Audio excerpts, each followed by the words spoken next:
The Union Road Transport Ministry is planning to opt for the rebidding of the second bundle of projects this time around under the toll operate transfer model after the highest bid received for the projects fell short of the floor price by about 750 crore rupees.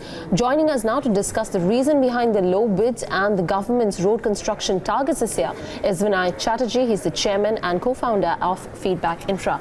Vinayak, thanks very much for taking out the time. Let's start off with that very question on why the response has been so tepid this time around for the road projects, and what is the likely reason that we are seeing such a big differential of the floor price versus the highest bid that we've got this time around?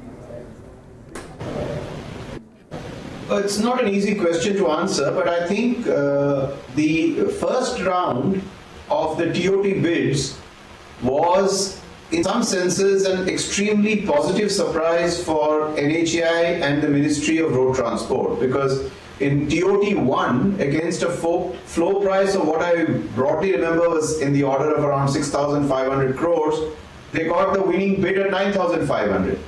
And therefore I suppose people who are given the task of setting the floor price got overambitious in the TOT the second bundle and set the price at a level which even before the bid, industry circles in the road sector were abuzz with conversations that it was possibly an artificially high floor price. So in a sense, it was not a surprise that the prices came less than the floor price. I would certainly place a larger weightage to the fact that the floor price was ambitious considering the circumstances and the specificities of the projects that were in the bundle. There is of course the overriding fact that the market was less enthused about the projects, the road stretches in Bihar and Bengal, which were considered difficult both from a point of view of toll collection ease, law and order, as well as the quality of the roads that were constructed. So maybe in retrospect, a lower floor price reflecting probably the reality on the ground would have not led to this bundle having to be, rebid. Right. Just let's talk a little bit more about, while you're talking about the region or the places in which, the bundle is coming from and the possibility of growth is not as much out there. What happens now once it goes in for rebidding, and how do things change? Is there an anticipation that there could be a change in floor price and that could come off? I have no data other than to speculate along with you. The fact is that as per bidding protocol, if the bids fall below the designated floor price, then in a sense it is an infractuous bid, because that is a bid condition that nobody can bid below the floor price. So if you bid below that, then obviously it's an infractuous bid, and as per all tenets of governance, it has to be rebid. Now, how it will be rebid, I have no clue. All right. Let's also talk about targets that the government has set out in terms of achieving road construction targets. Closer to about 16,000 odd kilometers was the initial target at the start of the fiscal. Then it came down to about 10,000 by mid-December. By the end of December, somewhere closer to 12,000 kilometers is what was spoken about. The actual road construction is half of that. I mean, does that raise alarm bells? But in my mind it doesn't, because I once again believe that the latest statistics that I have seen show that road construction in the months of in the preceding months, I forget whether it was December or January or maybe November, had touched a level of 26 kilometers per day. That by any standard of project execution anywhere in the world is an execution pace that is to be lauded and not criticized. It is true that Mr. Gadkari had announced a target of 41 kilometers a day. At that point of time, many of us felt, and still do, that it was an overtly overambitious and a stretch target. But it is when government announces stretch targets and then galvanizes its various arms to try and deliver on that target, that you see this massive leap to 26 kilometers a day. So I don't think we should be critical about what the target has been achieved or not. But actually, to be frank with you, while it is always easy to criticize the government on 10,000 things, this is one case where I would actually like to praise the minister and all the entities concerned for having reached a level of 26 kilometers per day. And I wish them good luck to even, scale and cross 30 kilometers a day. Do you think that there is a slowdown in terms of awarding new projects? I mean, there is that funding restriction nonetheless that we have been seeing. You've got cost overruns, delays of implementation that have been obviously the earlier headwinds and challenges within the sector. There are two reasons. You will find that if you study the life cycle of project in road sector or project execution and project announcements, you will find that it follows a cyclical pattern.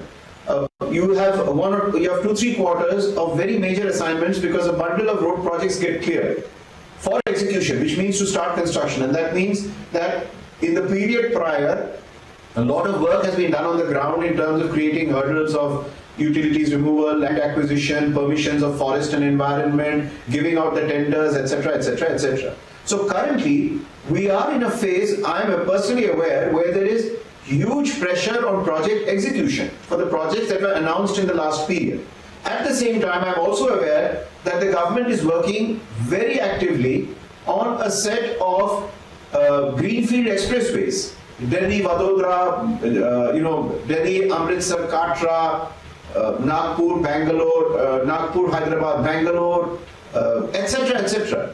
On a series of national highways and greenfield expressways, which would be ready for announcement, I suspect, by the close to the end of the first quarter of this year. So we are currently in a phase of very high execution pressure on projects that have of execution that were already announced earlier, and a phase where a lot of homework is being done to announce the next batch of projects, which are very large and very heavy. So that's where we are. So I think it's a natural rhythm and a natural cycle of the projects business, particularly in the road sector. But how did you read into the data released by the CMI with regards to project announcements in Q3, which are at a 14-year low? I did read that, and my analysis is as follows. So you have to break up project announcements into public sector and private sector.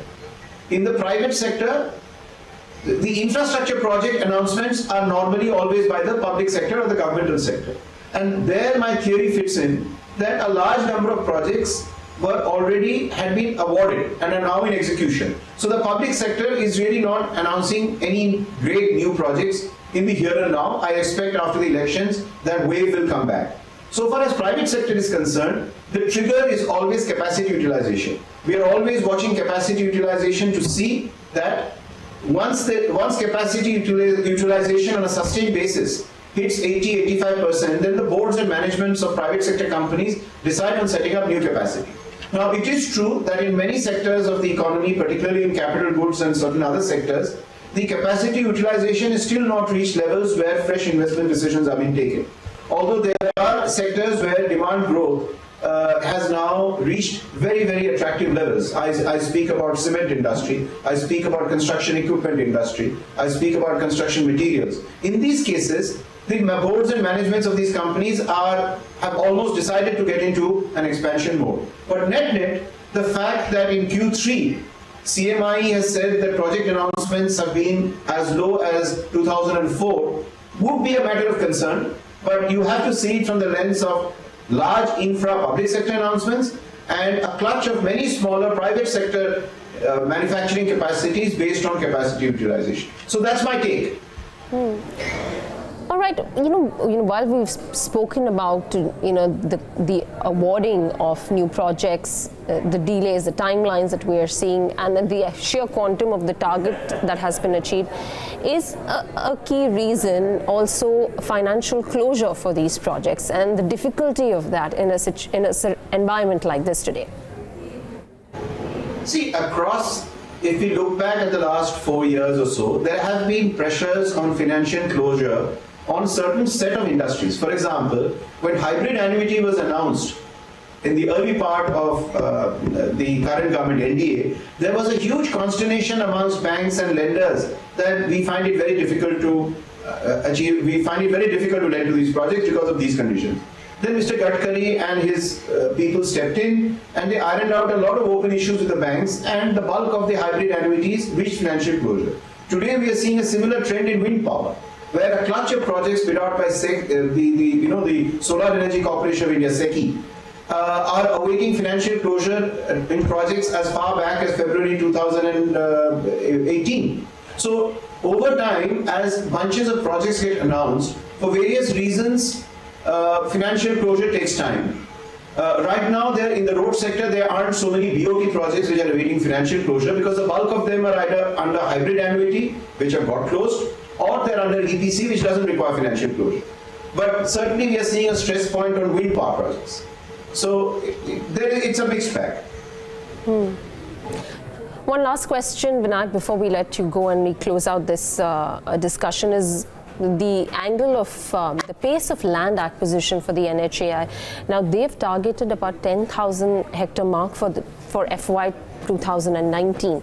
Is that achievable? Do you think that can come about? And then obviously if that is achievable, things start to slowly but steadily fall into place.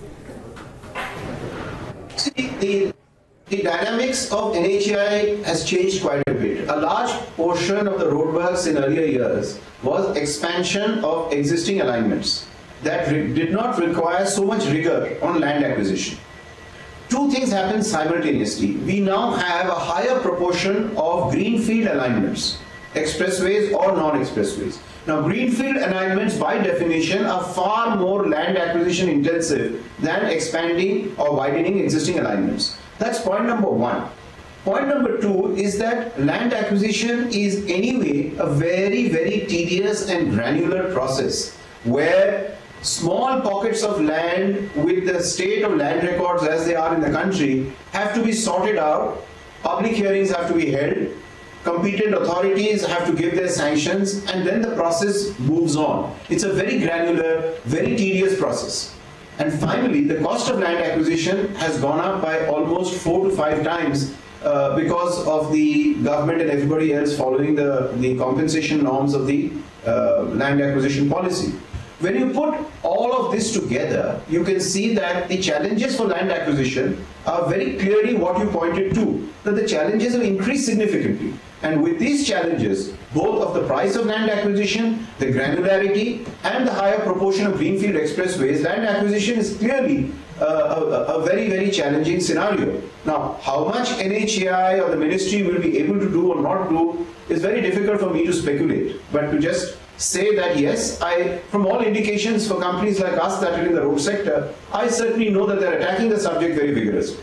Vinayak, thanks very much. Really appreciate you taking out the time and joining in and sharing your views on this particular topic. That's Vinayak Chatterjee, Chairman and CEO and co-founder of Feedback Infra.